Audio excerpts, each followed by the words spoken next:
What up, what up, what up, what up, y'all? Welcome back to the Mic Check Podcast. This is T Word, aka the People's Champ, here with Q, Yes, aka Right sir. on Q. What up with it?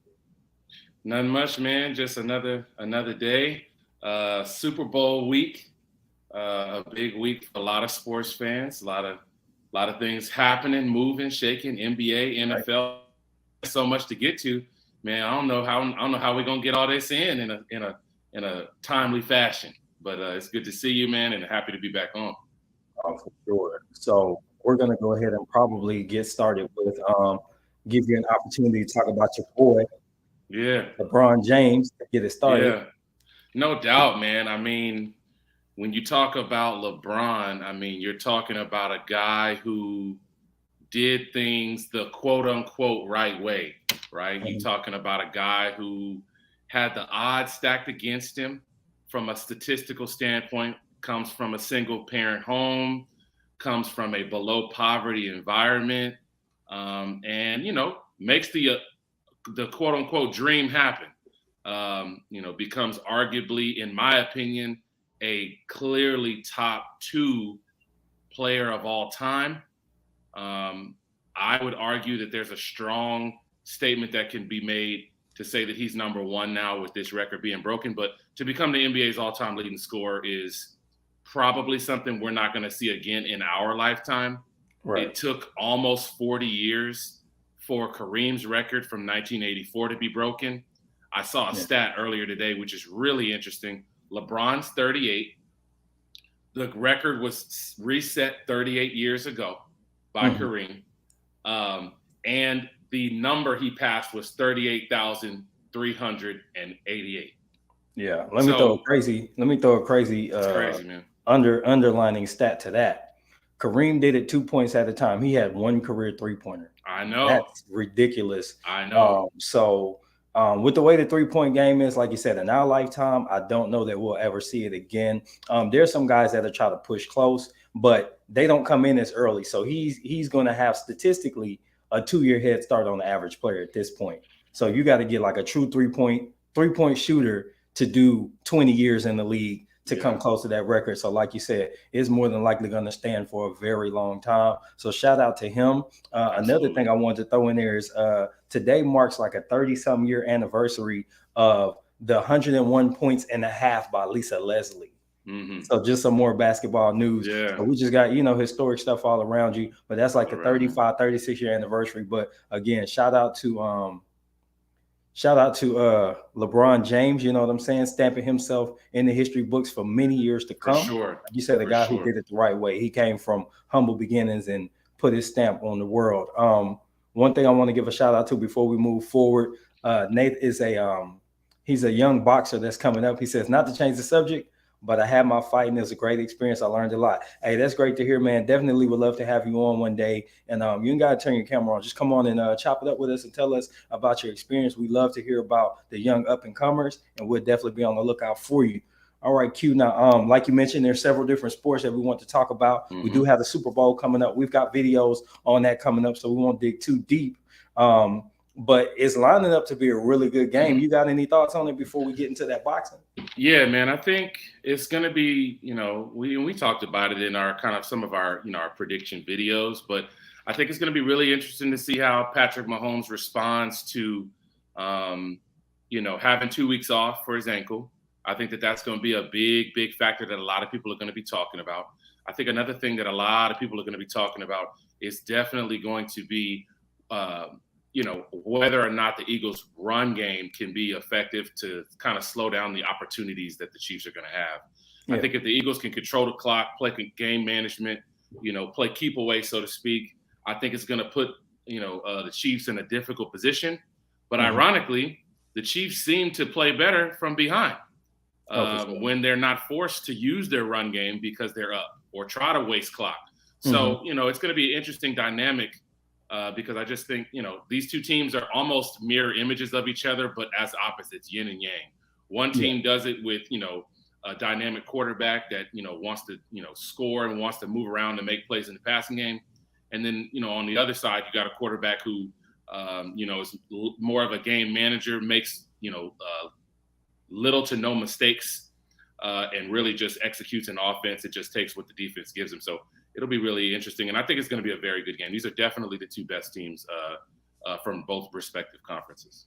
Yeah, I think they both have proven that they belong in the Super Bowl. I wasn't really sold on the Eagles early on, but they've done enough to show that they're a quality team that they can make things happen. Now, the thing, I mean, I don't want to put negativity in the air, but you have to consider everything. And I want everybody to go into the game healthy and leave the game healthy. If either team is without the quarterback, that significantly changes it.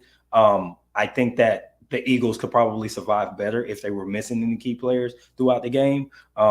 But a key stat that I want to throw out there, Jalen Hurts and Miles Sanders combined for 2,000 rushing yards and 24 touchdowns over the season. So you've got to think that they're going to lean into that dynamic and make that a key part of their offensive strategy. And I think that that's going to keep the Chiefs' dynamic offense off the field. And that's kind of what you have to do with Patrick Mahomes. You got to play keep away and never let him get in the rhythm, because sometimes him running around and making his errant throws is actually what gets him going. He makes his mistakes early, and then, like you said, plays from behind, and he needs to have his back against the wall a little bit, and he becomes very inspired by the moment. And that's what I also like about him just as a player. It doesn't seem like there's ever a moment too big. Maybe it's because he grew up in a big sports background. His dad was a pro ball player, so he understands the magnitude of the moment, and he's not overwhelmed by it. And I think that's going to be a big deal for him to perform and offset whatever dynamics that the Eagles are going to bring. What else you want to cover on there, bro? Yeah, man. I think the other thing I would say too is that Patrick Mahomes has been in this situation a lot of his life. People that follow high school sports in Texas would know that he went to White House High School.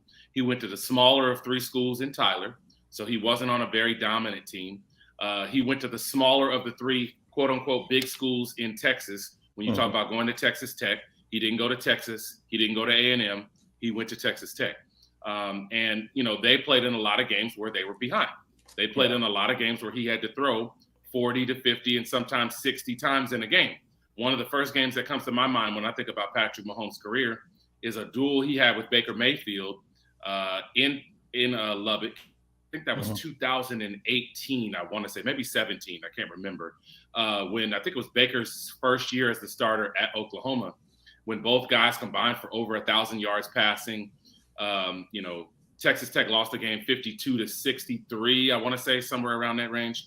But it was the first time that, you know, Patrick was really on the main stage in a national televised game where he really started to get that recognition as being a potential lottery draft, not a lottery draft pick, but a first round draft pick. And so I think that this situation is not going to be too big for him. The interesting thing is that while the Eagles may be effective with the run, I think that might hurt them down the line if they're effective with the run, because there's going to come a time where they're going to have to ask Jalen to drop back and complete big passes late in the game. Because I don't think this is going to be a game that's going to be a blowout in either direction. I think this game is going to come down to the final probably 3 possessions of the game. And if the Eagles have the ball, they're going to have to be able to execute, pure drop back passing.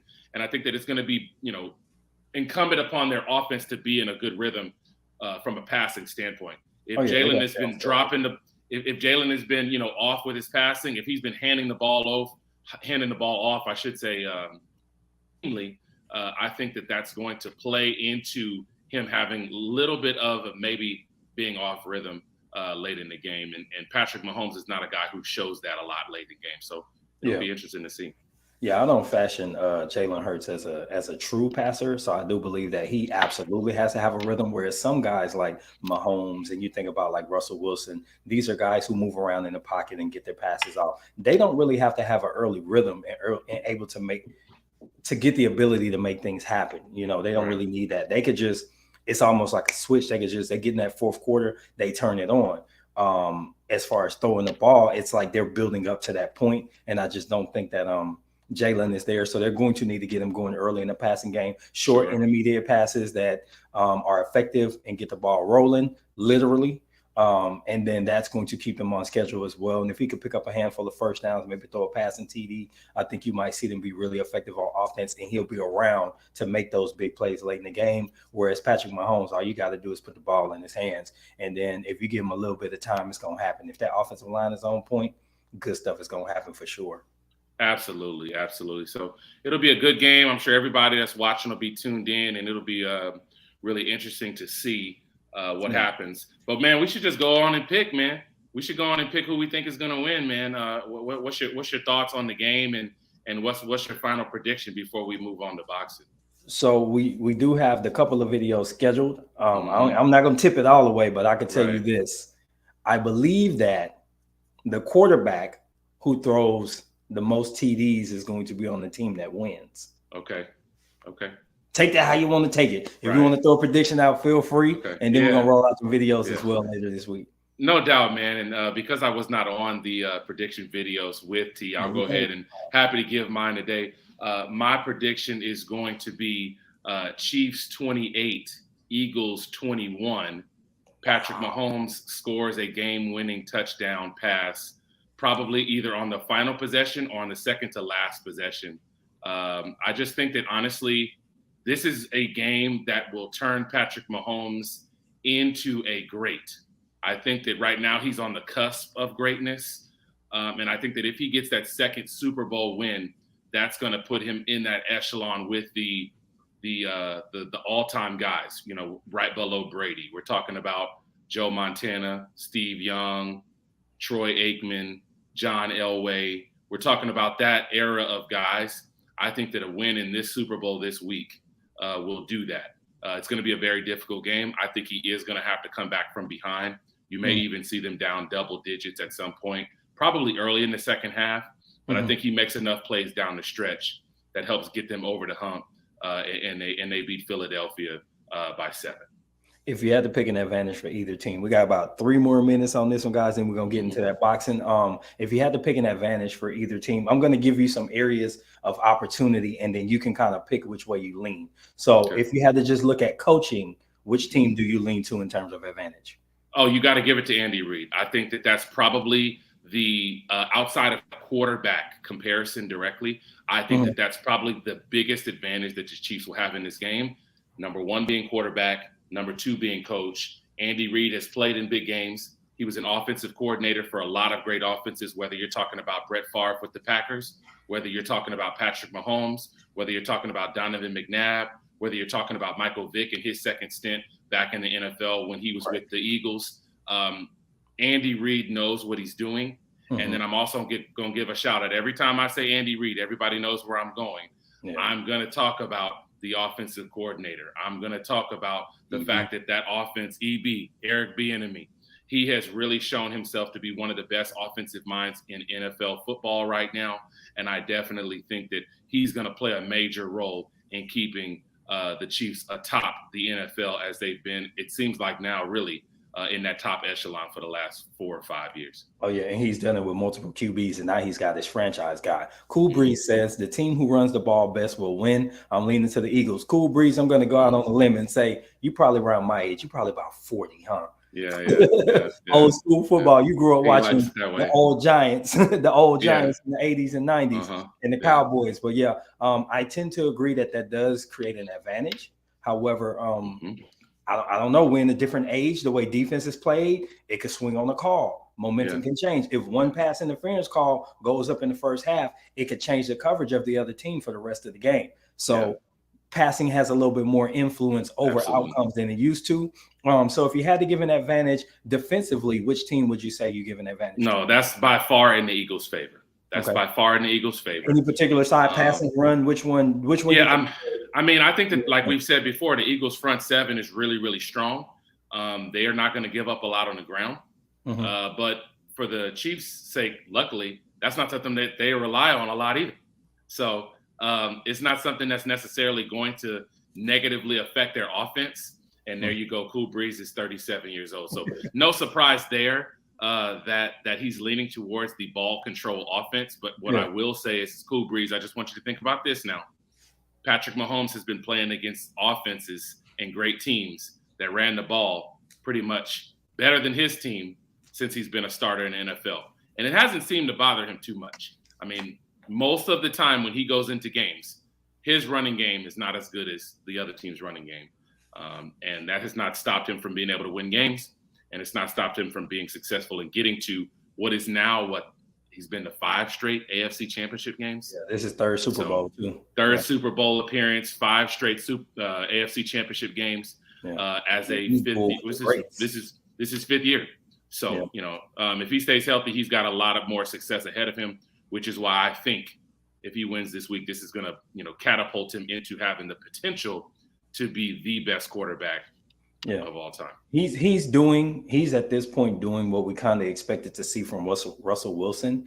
And a lot of it has to do with a coach who understands evolution and changing with the game. I think that's one thing that slowed Pete Carroll down. And then they were really strictly built on almost all defense. And when the defense wasn't what it could be, they really didn't have the offensive firepower to get through. But this is kind of what we almost expected from Russ and the Seahawks back in that time frame, the early 2010s and 12s. All right, so we're going to close it on the Super Bowl right there. We talked a little NBA to get started. We know what the people mostly here for. We know what's up. So we're going to get into this boxing, and we're going to slow cook this particular topic because I don't want to throw it out there too early. We're going to let some people roll on in. So let's start with Anthony Joshua and Jermaine Franklin. We have a date, April Fool's Day, if I'm not mistaken, right. April 1st. April 1st, yeah. So in London at the O2. We lightly touched on this, but we never got into it. So now we have an opportunity to speak on it a little bit more in depth and get some influence from get some input from our audience here. And Anthony Joshua and Jermaine Franklin is a good mix. I kind of called this fight before they announced it because I felt like one guy has kind of put his name into the championship conversation in terms of being a real tough out. And then the other guy's trying to get his name back at the top, but he's got to start getting some wins because he's coming off 2 losses, talking about AJ.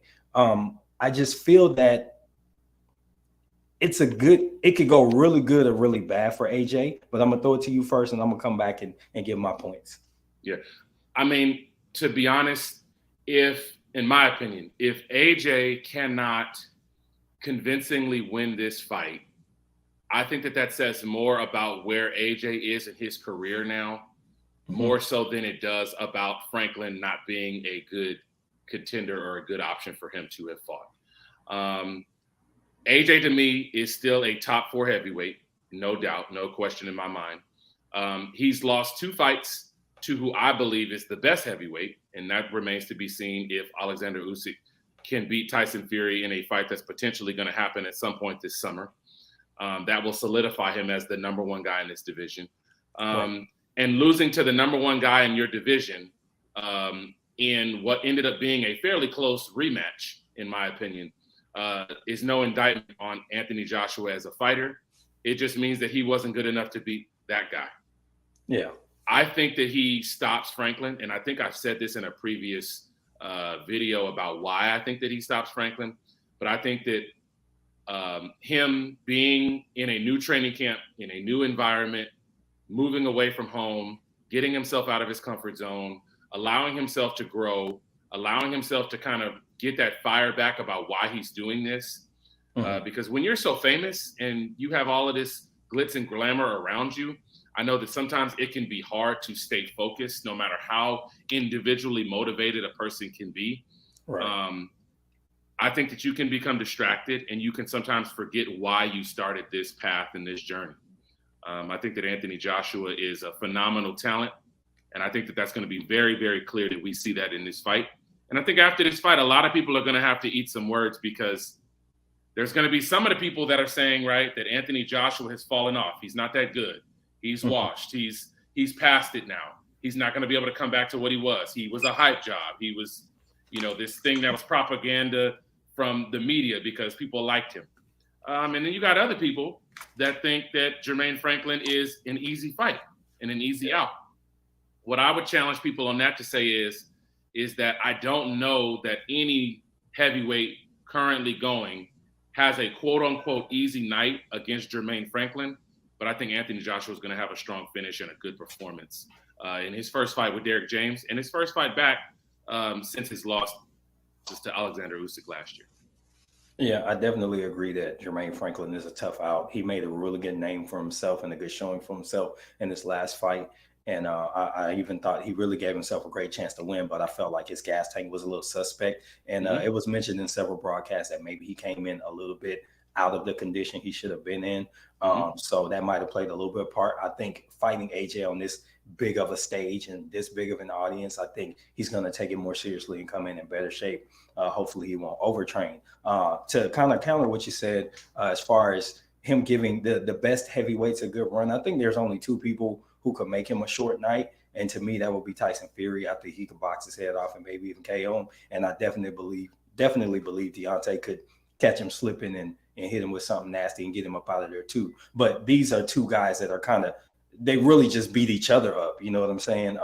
Nobody else has really been competitive with either one of them in that way. Those are the only guys I would say would make him look like the level of competition he's not. But overall, I think that he is a really good fighter. He showed a lot of skills where he put good combinations together. Defensively, he was responsible. He could use his footwork when necessary. And I think if he had come in better shape, you're absolutely right. A lot of the top guys will have a hard time with him, and they'll have to go 12 with this guy and might even get put on their asses. I think that he's a good fighter. And I think that this is going to be a great comeback match for AJ, especially getting paired up with a coach that's going to be able to mentally get him locked in, tap into that part of his brain that sometimes seems to kind of just wane during fights. I don't think he'll lose that focus like it looks like he's done in some of his last few fights. And that's going to be the difference in him beating Jermaine Franklin. I mean, I do lean AJ in this one, but it will be a good competitive fight, and it's going to be worth everybody's time to tune in on April 1st. Yeah. I mean, for me, really, man, honestly,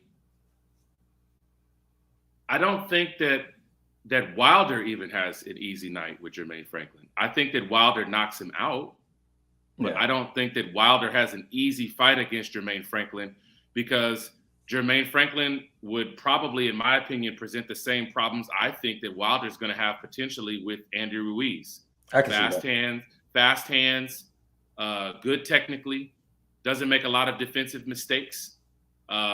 He's tough, he's game, and he's undersized, which is difficult for the taller heavyweights to deal with naturally because they're not used to punching down a lot of the times. If you've ever looked at any of the super heavyweights that we have now, the 6'5", the 6'6", the 6'7" guys, they always have a little bit of an adjustment period early on in fights when they're fighting the traditional heavyweights, the 6'2", the 6'3", the 6'4" guys, just because they're having to readjust their launch angle when it comes to punches. But for me, even Wilder would probably lose a decent amount of rounds against Jermaine Franklin because I just don't see Wilder being busy enough. I think that Wilder is a prolific puncher. He's a tremendous finisher once he gets somebody hurt. But I think just because you knock somebody out doesn't necessarily mean that it's an easy fight. And if he's losing most of those rounds, I think that goes to say that up until he got him out of there, he was having a difficult time. Yeah, it was a tough fight until, I mean, for me, I think by easy, my point was I could see those two in particular making it a short night. To me, a short night is an easy night. So even if, let's say you lose the first three rounds, then you get them out of there in the fourth. To me, that's an easy night compared to a lot of the guys. He's going to get them to go 12. So I think clarifying what I meant by that, I just think that they could make short work of him. However, it could go the other way. Like you said, those problems that Wilder is likely to have with Andy Ruiz, Jermaine Franklin, stature-wise, ability-wise, skill set-wise, could definitely pose some of those same problems. So I do agree. So something that you mentioned before we got started, you were talking about Rolly. His last fight, last time we saw Rolly, he was getting knocked out by Gervonta Davis. And now all of a sudden he's looking at some other opportunities. His profile somehow raises. So I'm gonna hand it your way and go and cook on the topic for a minute, and then I'll throw my piece in. Yeah, man. I'm gonna just add this last part, about Anthony Joshua before we move to Rolly. I think that AJ at this point is not getting the credit that he deserves for what he's been able to do in his career. I think that AJ is severely underrated by a lot of people because of the losses that he's had. But realistically, AJ has lost to two of the top 6 guys in the division. Top 7, maybe, when you talk about Andy Ruiz, and 2 losses to Alexander Usyk. And I think people are going to seriously be reevaluating how they saw Anthony Joshua, because I think that he's going to have a tremendous performance. And I'm excited to see it. I mean, I know a lot of people are criticizing the choice and the matchup that was made to fight Jermaine Franklin, which I really don't understand that. This is a good fight. It's not going to be pay-per-view, which is one thing that fans will always love. Whether you're in the UK, whether you're in Canada, whether you're here in the US, if you have a DAZN subscription, $19 a month, or if you have an annual subscription, you're going to be able to watch that fight at no additional charge. It's going to be a competitive fight. It's against a guy who's right now ranked in the top 10 by ESPN, ranked in the top 30 by BoxRec, and as a guy who's coming off of a career best performance, even while in a loss that arguably could have went his way. So I like the fight, but if people want to complain, the only out I'm going to give those people that are complaining is I made a list, actually, and I wanted to get your thoughts before we moved on. A list of guys that he potentially could have fought, and if you would have liked any of these fights instead of him. Martin Bakole, a guy who beat Tony Yoka last year. He's coming off of a big win. He was available. Tony Yoka, the guy who Martin Bakole beat, he was available because he's supposed to be fighting again, I think, in maybe a month or two. Otto Wallin, who famously had a decent fight with Tyson Fury, probably, arguably, I would say was Tyson Fury's toughest fight outside of Deontay Wilder, probably. Philippe Hrgovic and Zhilei Zhang, the two guys who fought each other on the very last Anthony Joshua card, who's pretty much on the same schedule as him. Those are all some other options that would have been realistic. But what did you think about that? And if you would have preferred to see Jermaine versus those guys, what's your thoughts? So if we're talking about opponents for Jermaine Franklin, not AJ? No, opponents for AJ instead of Jermaine Franklin. Instead of Franklin. Okay. I think Jermaine Franklin is such a good fight. It's hard to say, but if I had to pick one, I'm going to go with Wallin just because I think that stylistically we would get to see any improvements from AJ because it will be a challenging fight, but it'd also be a winnable fight. Here's what I understand when you talk about framing a person's career. If I'm coming off 2 losses and you're the people behind me, put me in a position to be successful but still have to push myself. And I feel like that will be the best. And that's why this Franklin fight is such a good fit, because I think he has some of the same problems. He'll present some of the same problems that Wallin would present. So either of those would have been fine. I just like this one better because the name Jermaine Franklin is associated with this dude just really had a tough fight. This dude, like, it's fresh on people's minds what he's able to do. So it's a good opponent because nobody who's been paying attention to boxing should be able to sleep on what he can bring to the table and the challenge he can give AJ, but still present a challenge that is not something he can't overcome. Right. You know, absolutely. And it's also going to give him the confidence if he can overcome him and win, whether it's by KO or some type of decision. It's going to give him the confidence to believe, okay, I still got enough left to keep working with my coach, keep building with my trainer, stay in shape, and then go after these titles again in the very near future. Absolutely. But yeah, man, moving on to our next subject, Rolly Romero is rumored now. This is a report that was put out by Boxing Scene a few hours ago, earlier this afternoon. Says here, Rolly Romero is expected to challenge Alberto Puello for the WBA super title at 140 pounds. Looks like it's going to be an April date. Another one of those illuminous April dates from PBC. For all of my PBC fans who've been keeping up with their schedule, it's really looking like April is getting busier and busier for them. Interesting to see if this is going to be a co-main event. I think that this would be a decent fight as a co-main event. But really what we're here to talk about, man, is how in the hell does Rolly get a title fight after getting knocked out in his last fight? I'm really interested to know your thoughts about it. I'll give mine to begin with. I think really it's really just in my opinion, it's just the WBA allowing pretty much anybody that's willing to pay the bag to be a challenger in their division. Not to mention the fact that Rolly fought Tank at 135. So he hasn't even won a fight in that division and is coming off of a knockout loss. To me, it's just one of the many things that's wrong with boxing at this moment in time. And one of the things that makes boxing fans frustrated, because truth be told, Alberto Puello should be either unifying or fighting somebody who was at least previously ranked at 140 pounds. He shouldn't be fighting a guy who lost at 135 in knockout fashion. What's your Right. thoughts?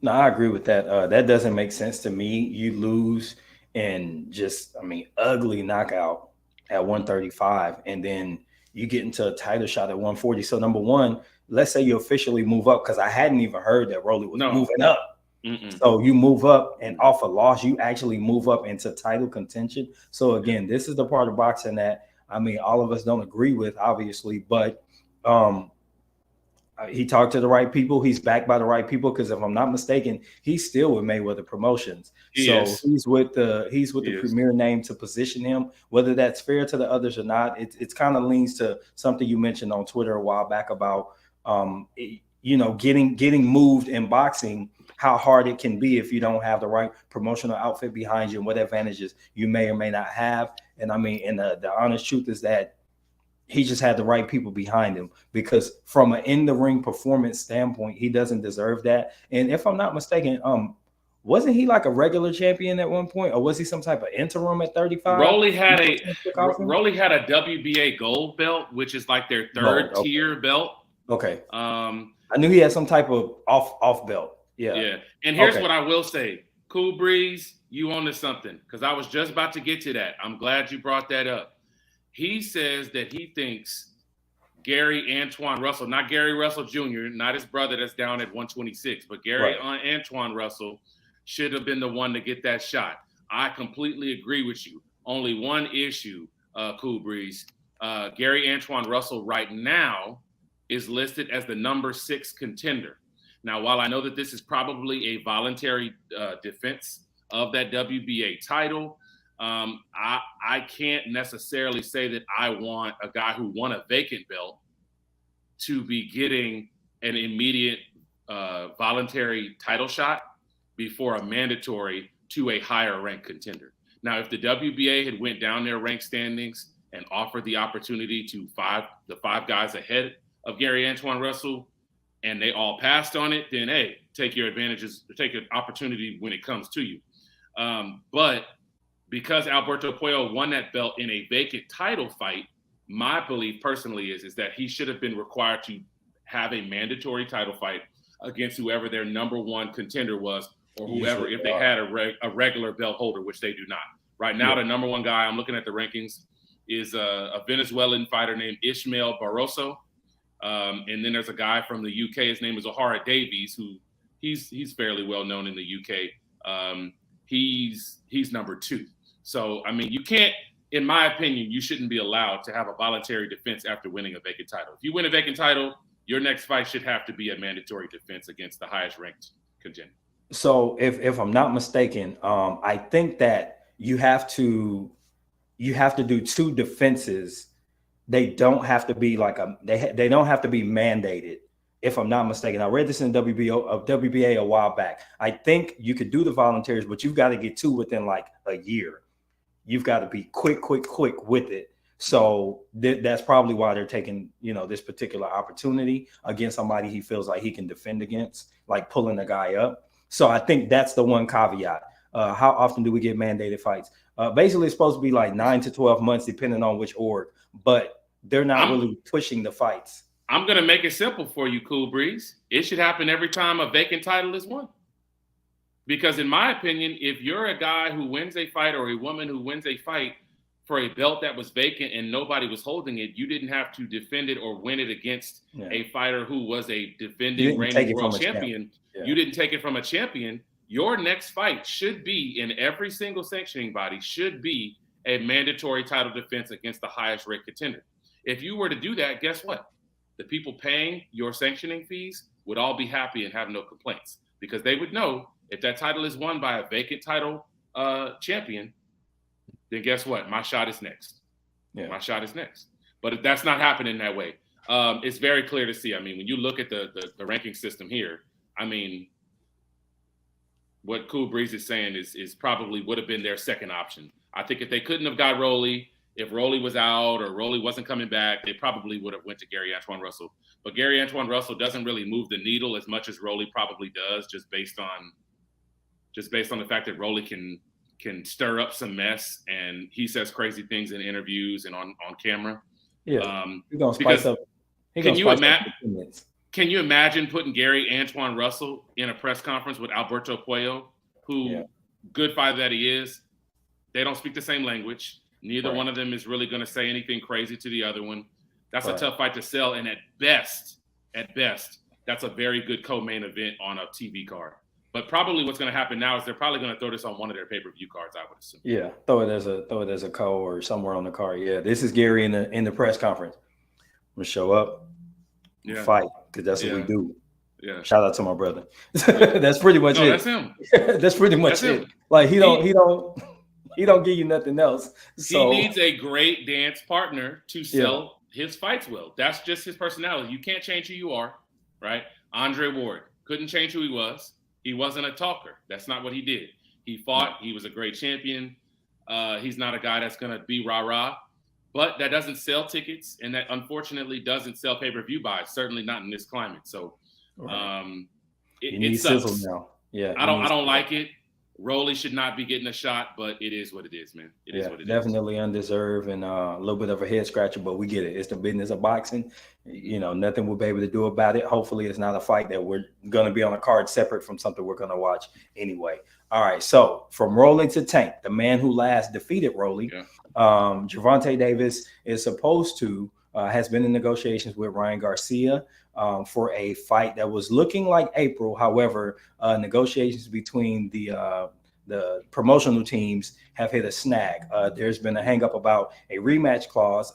It sounds like Gervonta Davis and or his team have requested a one-way rematch clause, but in that clause, they would like any second fight between the two to remain on Showtime as the primary promotional and network. It needs to be on their side.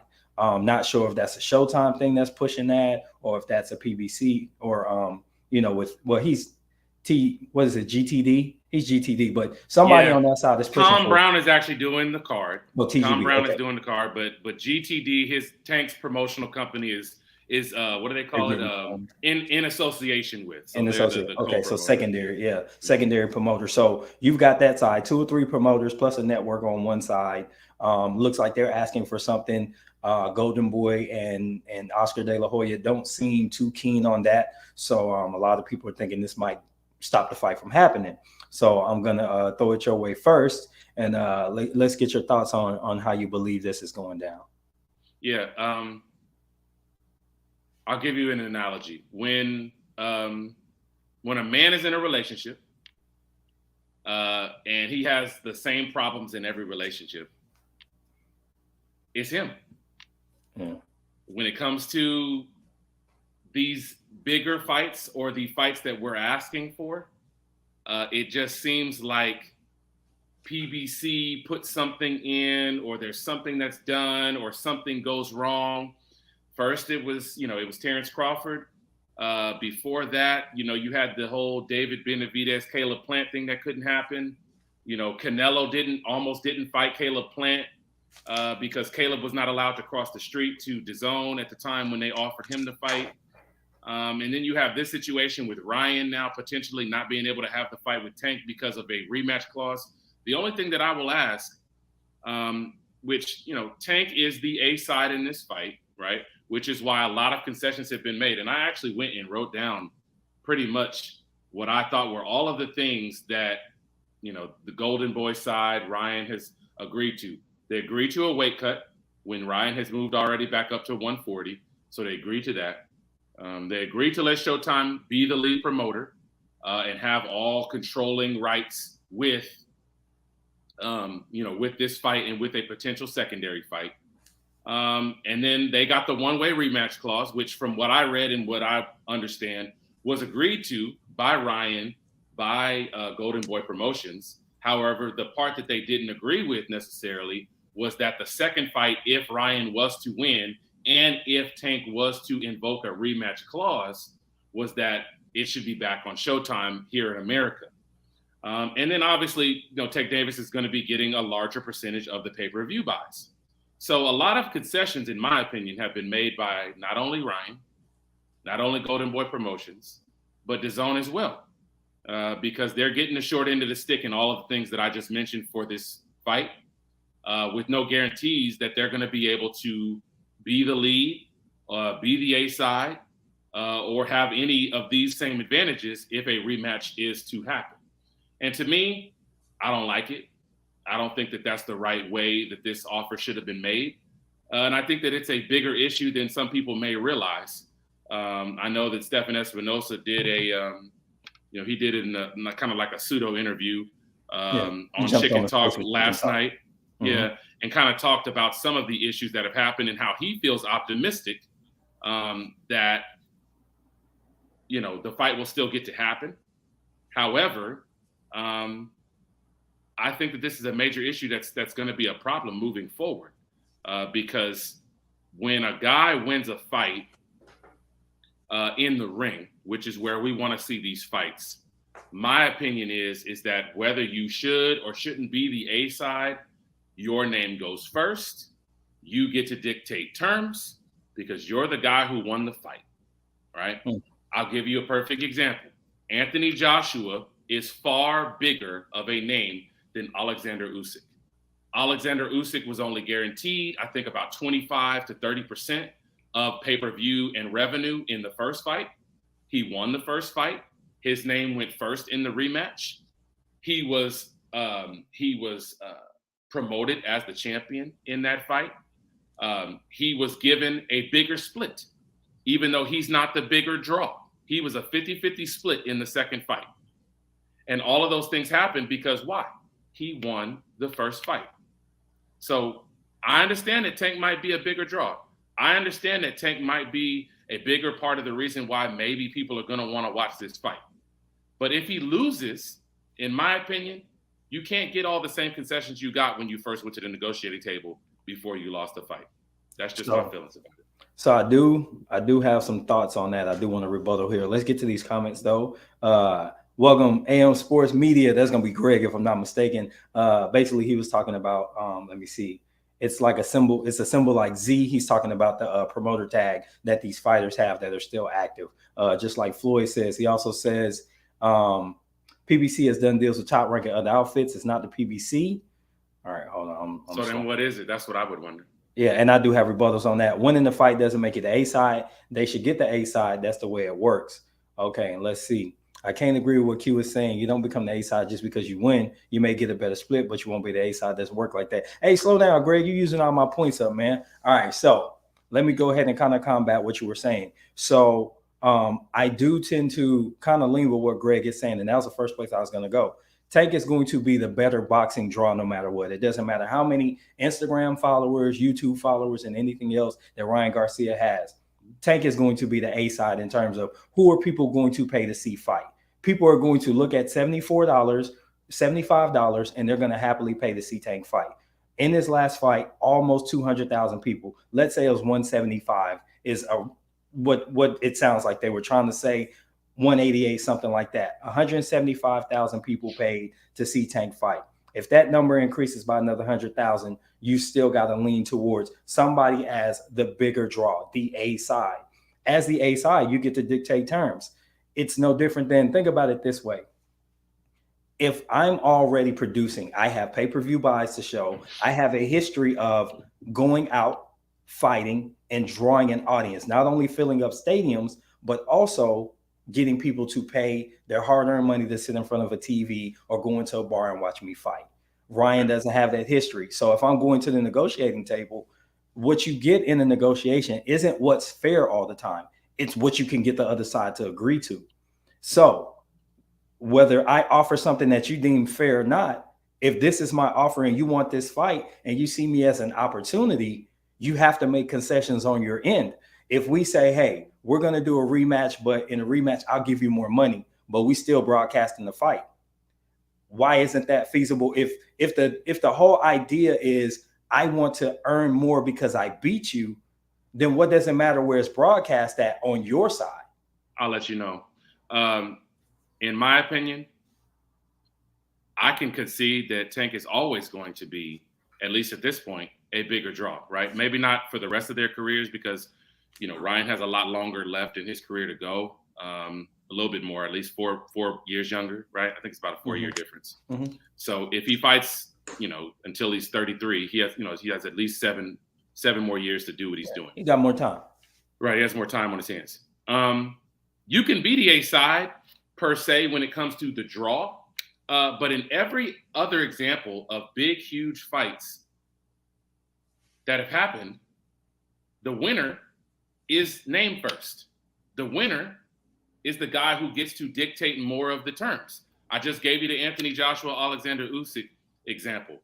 The only other example that I can think of where a guy fought one guy and side A lost to side B, and side A was still listed first, was still promoted first, his team still got to dictate most of the terms. There's only one fight that I can think of, and it was the fight between Oscar De La Hoya and Shane Mosley.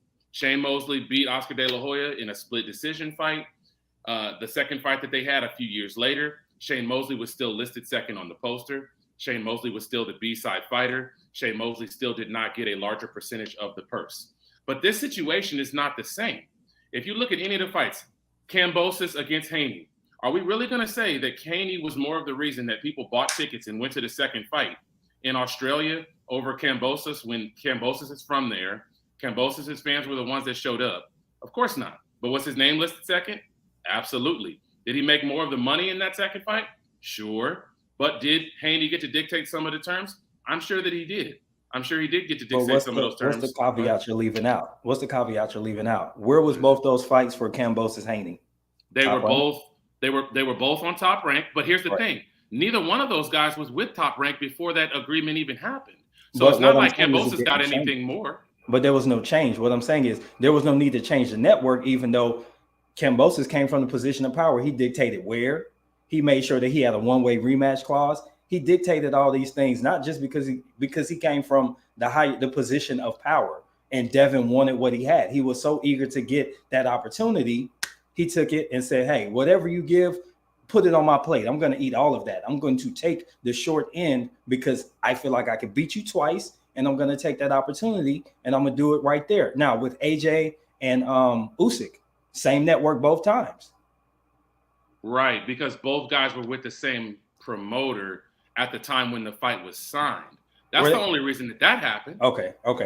Yeah, okay. I mean, Eddie Hearn has been a co-promoter, was a co-promoter, and is still, well, he's not now, but all of Alexander's fights at heavyweight have been with Eddie Hearn as a co-promoter. K2 Promotions is his primary promoter, but Eddie Hearn has been Alexander Usyk's co-promoter his entire heavyweight career. Now, moving forward, he's not going to be probably because his next fight is going to be on Top Rank.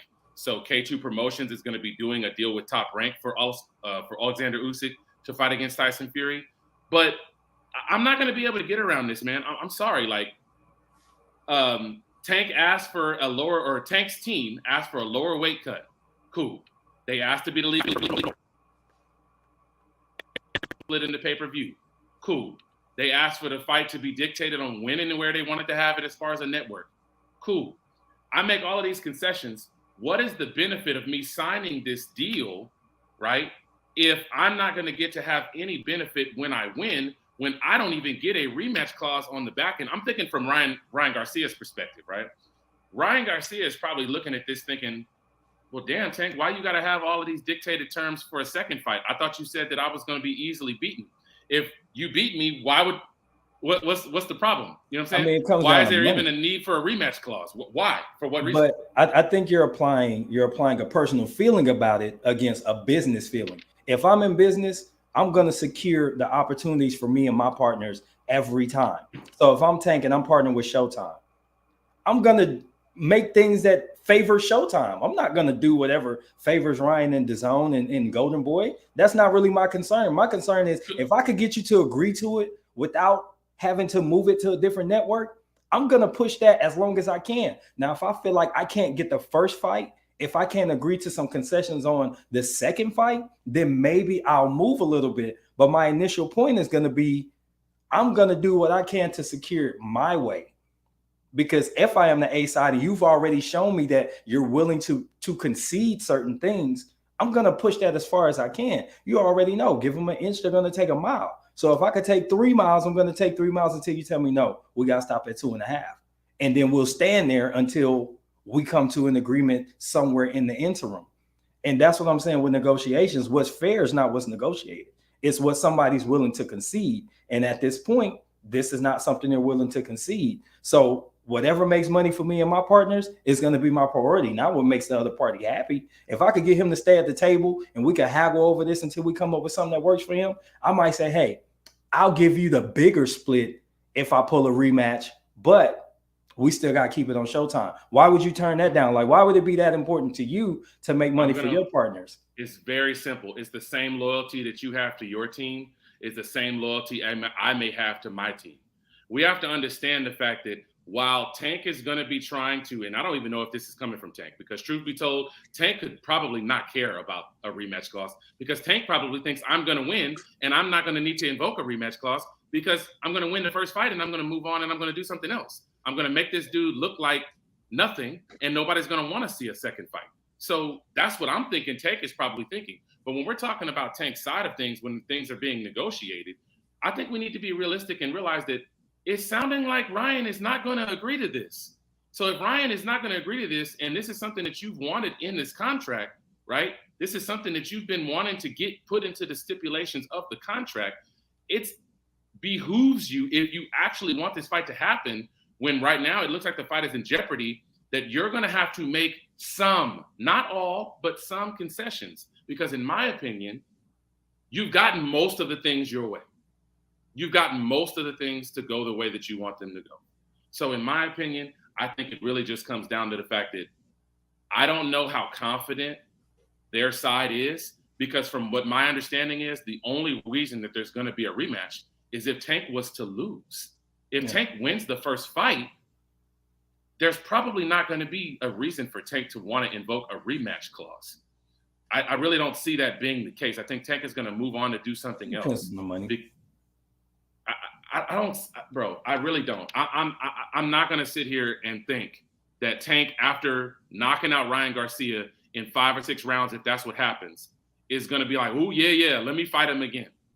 I mean, it depends on how much it draws. It depends on the money.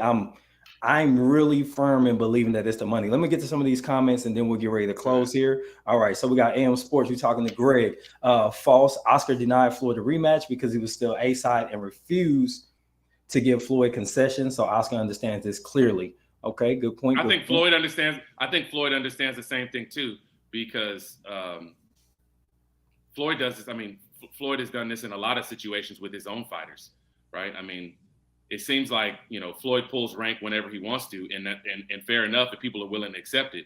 But I think the difference is that in this situation, the fight is in jeopardy of not happening at all because of a concession that it seems like the other side does not want to take. And this is another thing that we'll probably end up talking about later on down the line. I think at this point, Ryan's options are better options moving forward if this fight doesn't happen than what Tank has that are options for him. Yeah, I don't see who Tank is going to fight if he doesn't fight Ryan. I mean, if Tank can do 200 against 3 Hectors, 200 each against 3 Hectors, and Ryan has never done pay-per-view, I don't know that it's a better option out there. I'm not talking about pay-per-view buys. I'm talking about better fights. Tank don't care about better fights. See, we can't be stuck on that. Not. That's what I'm not. But once you accept that he don't care about better fights, that's Shakur not or Devin. This negotiation. He don't care about what's a better fight. He care about what fights are going to be most productive. Hey, look, if people are happy to pay their $80 to see Tank in an 80-20 fight, to see Tank fight guys who he knows he's going to beat before he gets in the ring, who he knows he's not going to have any kind of a challenge with, then people can go on and do that. But AM Sports Media, I'm sorry. Tank is not fighting Shakur or Devin. He's never going to. Floyd said it before. Tank's not going to do it now. And he's about to ruin the fight that he's supposed to be having with Ryan, in my opinion, because he wants a rematch clause. I don't know why, but his side wants a rematch clause. And the only way that the rematch clause is even going to get invoked is if he's to lose the fight. I think that he should probably be favored in the fight. I think that he goes into that fight as the favorite. But if you're the one that's asking for rematch clauses and not willing to at least go and cross over to the other network when B side has been giving you all the concessions to start with, and they're not fighting on their own network and they had to cross over, I think that says more about this person's confidence, or at least that team's confidence that he can win the first fight, because I really don't think they're going to do a second fight if he wins the first one. I mean, I think, and we got to wrap here, but I personally think, as just an aside to what you said, I don't know that it's a confidence issue. It's a what makes money sense for a team. Like once I got into the point of boxing where I understood like 99% of the decisions are driven by where the money goes, and 99% of the fights are driven by where the money's going to be, it's easier for me to understand why certain things just aren't going to move. Because if I look at why it's not good for legacy, why it's not good to grow the sport, I'm going to stay in a position where I'm just upset with the fact that certain fights don't happen because these guys can't come to an agreement.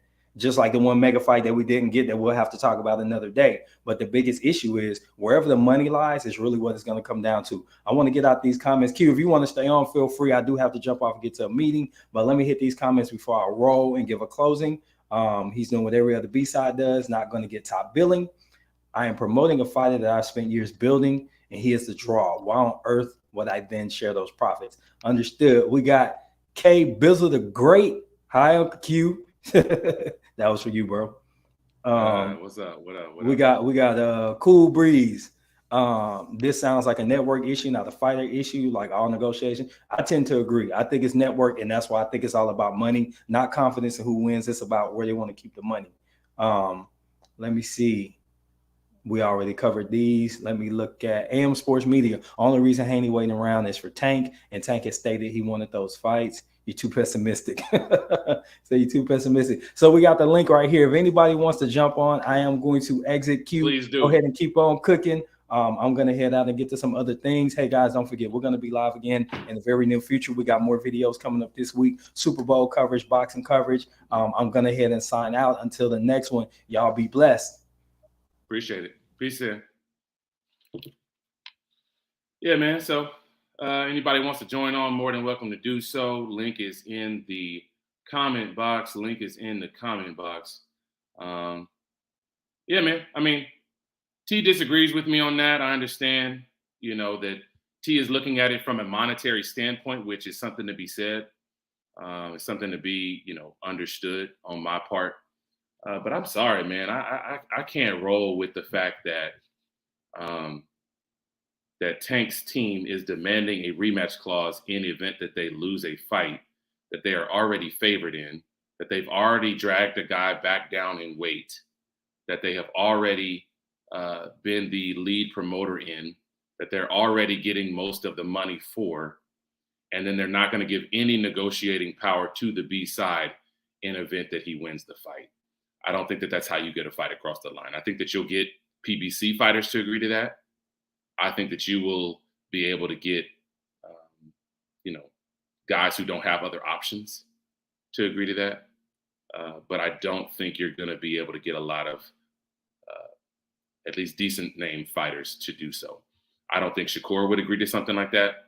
I don't think that necessarily Devin Haney would agree to something like that in a situation where maybe he has, a network deal with someone else. I don't think that his promoters would agree to that. I don't think that Loma would agree to something like that. Maybe he would now because of his age and because he's coming to the end of his career where he's probably just looking for the biggest money fights possible. And, he's been wanting to fight Tank for a long time. So maybe he would be willing to do that. But I mean, there's a lot of problems. There's a lot of problems with this fight right now. And it looks like it's not going to happen. And AM Sports Media wants to call me pessimistic.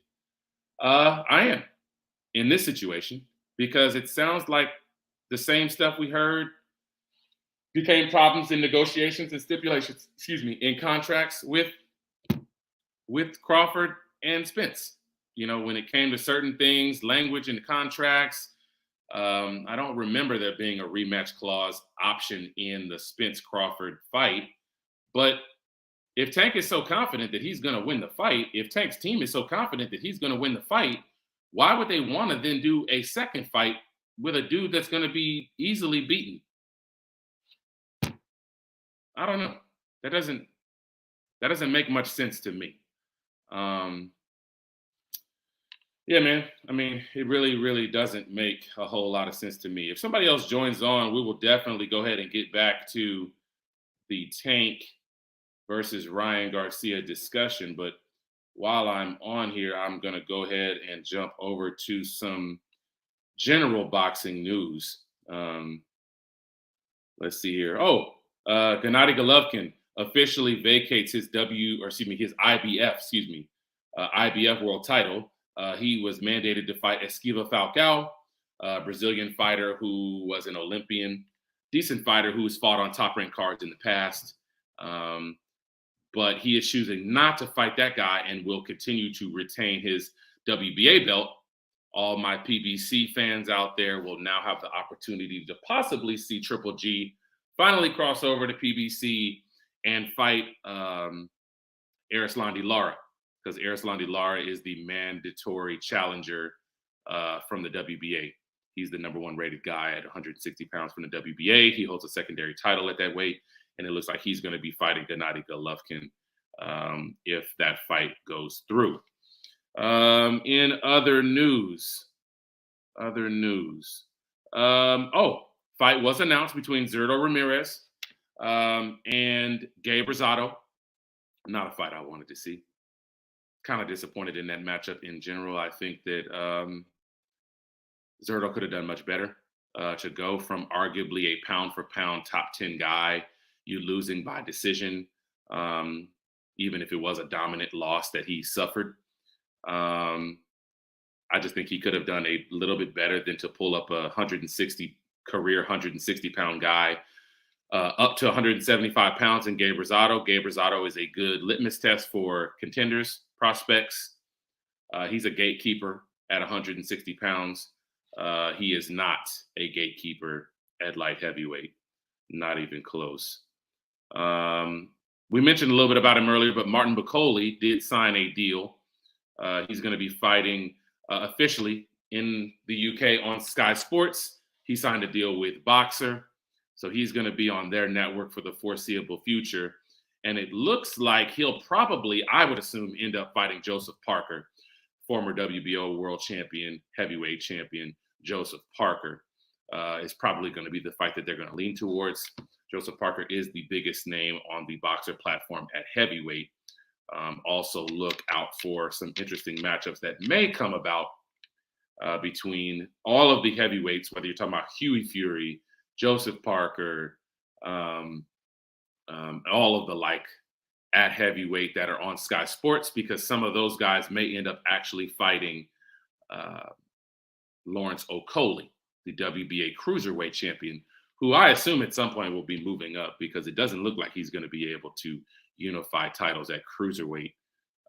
He's had the WBO title now for almost 2 years and has not been able to get a unification match. He's supposed to be fighting in March, and they may just move him up just so that they can have some more round robin fights on Sky Sports. Let's see here.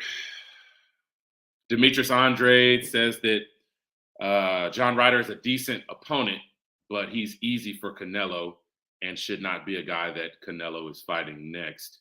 I mean, John Ryder is not going to be the most demanded fight for Canelo, but Canelo's coming off of an injury. Canelo is coming off of a decent amount of layoff since his last fight in September. He's wanted to fight internationally, and that's something that he has said he wants to do. And Demetrius Andrade is probably the last person that should be talking about somebody's resume, because his resume doesn't have too many big names on it. So I think Canelo's earned a tune-up fight, if you want to call John Ryder a tune-up. I don't think he's a tune-up. I think he's a decent world-level guy, and I think that it's going to be a decent fight. So that's that. Let's see. Tim Tszyu is going to be fighting Tony Harrison March 12th. That's going to be a really good fight. That's going to be a very good fight. When you talk about pressure fighter against a pure boxer, Tony Harrison, who famously is Alicia Baumgartner's trainer, he's going to be getting back active, former WBC world champion at 154 pounds. He's going to be going to Australia, and he's going to be traveling to fight against Tim Tszyu. So that's going to be a good fight. And I think that's going to lead into whoever wins that fight probably being elevated to WBO world champion. because I don't think that Jermell Charlo is going to come back to 154 pounds.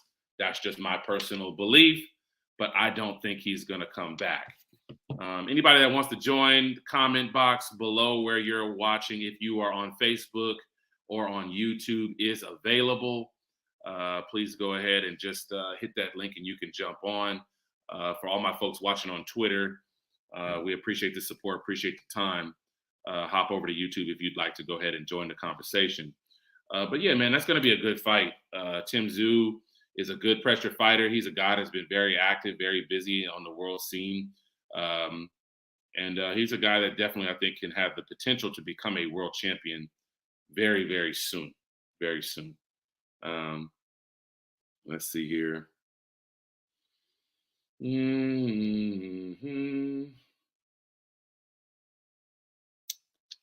Jessica McCaskill is going to be fighting Ivana Habazin, but she's going to be having to travel for her fight because it looks like Matchroom did not win the bid for her unification / undisputed fight at 147 pounds. Ivana Habazin's team did win the fight, and they will be hosting it at a time to be announced. So that'll be fairly interesting. Let's see. Katie Taylor. Katie Taylor and Amanda Serrano are slated currently now to fight May 20th in Dublin, Ireland. A lot of backlash from my UK fans.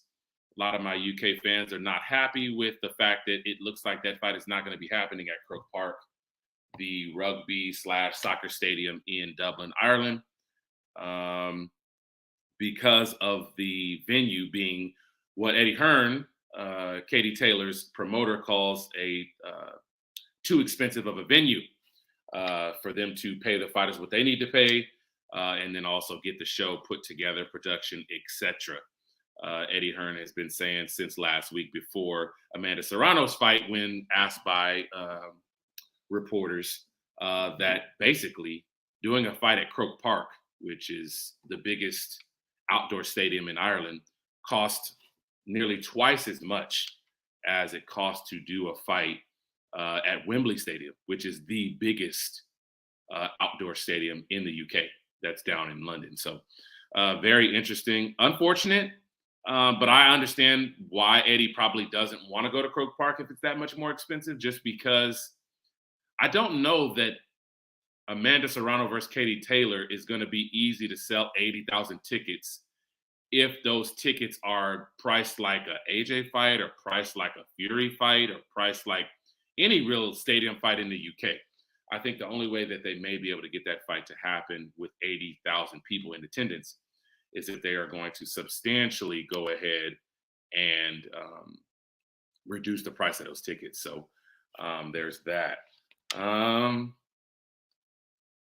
Ennis, once I get a hand on one of those belts, I'll collect the rest. Well, you got to get one first. So Jaron Ennis, why don't you call out and go ahead and make that requirement, fill out that paperwork so that you can be a mandatory for that IBF title. You've waited long enough. We want to see you on the world stage. It's been quite a while that we've been waiting on this opportunity for you to get it. And I think you're as ready as you're going to be. I mean, you have almost 30 fights, so no better time than the present, as they always say.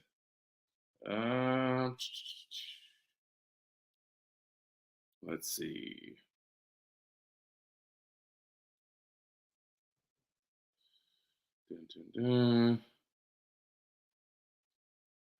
Anthony Joshua, which we talked about previously, is now working officially with Derek James. A lot of rumors went around saying that Anthony Joshua was rumored to be working with Derek James. It has officially been confirmed that he is with Derek James. So it looks like moving forward, at least for the foreseeable future, Anthony Joshua will be making a home for training camps here in the Dallas-Fort Worth area. So that'll be really, really interesting to see how he turns out with Derek James. But like I said earlier in the show, I think that Derek James is going to do a lot for his career. And I think that Anthony is going to do a lot on his own for his career. The guy has only lost to two of the best heavyweights in the game. which doesn't mean that he's not a top 5 heavyweight still. I think that he's in the top 3 for sure. So we're going to go ahead and leave it there. Appreciate everybody's time that joined, everybody that supported and is watching on all of our social media platforms. The Mic Check Podcast brought to you by Quinton Lilley and Terrell Word. We really appreciate all of the support you guys are giving us. Friends, family, Twitter friends, everybody, please leave your comments, share, subscribe, and like this video. Give us suggestions and feedback if you'd like us to talk about some things that maybe we didn't get to talk about today, something maybe that we overlooked, or some points that you'd like us to listen to. So please hit us back, and DMs are open, comments are open, feedback is always welcome. So appreciate the time tonight. Hope everybody has a good night. Peace.